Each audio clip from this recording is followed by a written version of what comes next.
আরব সাগরের বুকে লাক্ষাদ্বীপ হলো ভারতের একটি কেন্দ্রশাসিত অঞ্চল। মালায়ালাম ভাষায় লক্ষদ্বীপের অর্থ হলো 1 লক্ষ দ্বীপ। এটি 1 লক্ষ দ্বীপ হলেও বাস্তবে 36টি দ্বীপ নিয়ে গঠিত হয়েছে। ভারতের কেরালার মালাবার উপকূল থেকে 200 থেকে 440 কিলোমিটার দূরে এই দ্বীপটি গঠিত হয়েছে।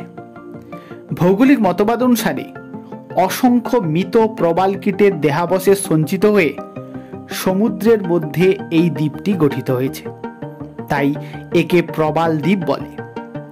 এর আয়তন প্রায় 32 বর্গ কিলোমিটার। সমগ্র অঞ্চলটি একটি জেলা ও 10টি মহকুমা নিয়ে গঠিত হয়েছে। ঐতিহাসিকদের ধারণা থেকে জানা যায়, খ্রিস্টপূর্ব 6ষ্ঠ শতকের বৌদ্ধ জাতকের কাহিনীতে এই দ্বীপপুঞ্জটির কথা উল্লেখ রয়েছে। 7ম শতকে এই অঞ্চলে মুসলিমদের আগমন ঘটে।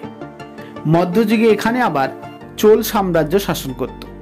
এরপরে 1498 সালে এখানে পর্তুগিজদের আগমন ঘটে। তারও পরে এখানে টিপু সুলতান শাসন করত, কিন্তু 1799 সালে টিপু সুলতানের মৃত্যুর পর এটি ব্রিটিশদের হাতে চলে যায়। ব্রিটিশ শাসন থেকে মুক্ত হওয়ার পর 1956 সালে এই দ্বীপপুঞ্জটি কেন্দ্রশাসিত অঞ্চলের মর্যাদা পায়। 2011 সালের জনগণনা অনুযায়ী অঞ্চলটির জনসংখ্যা 64,473 জন, যার মধ্যে 96.5% ইসলাম ধর্মের এবং 2.7% হিন্দু ধর্মের মানুষ বসবাস করে।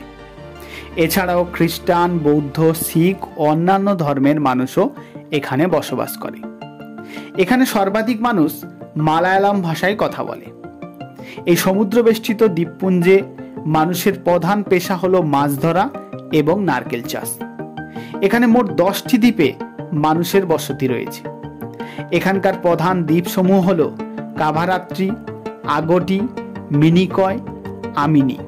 এখানে আগটি বিমানবন্দর হলো এই অঞ্চলটির প্রধান বিমান যোগাযোগ কেন্দ্র। আজকের ভিডিওটি কেমন হয়েছে কমেন্টের মাধ্যমে জানান। ভালো লাগলে লাইক দিন, শেয়ার করুন। এই ধরনের নতুন নতুন বিষয় সম্বন্ধে জানতে আমার এই চ্যানেলটি সাবস্ক্রাইব করুন।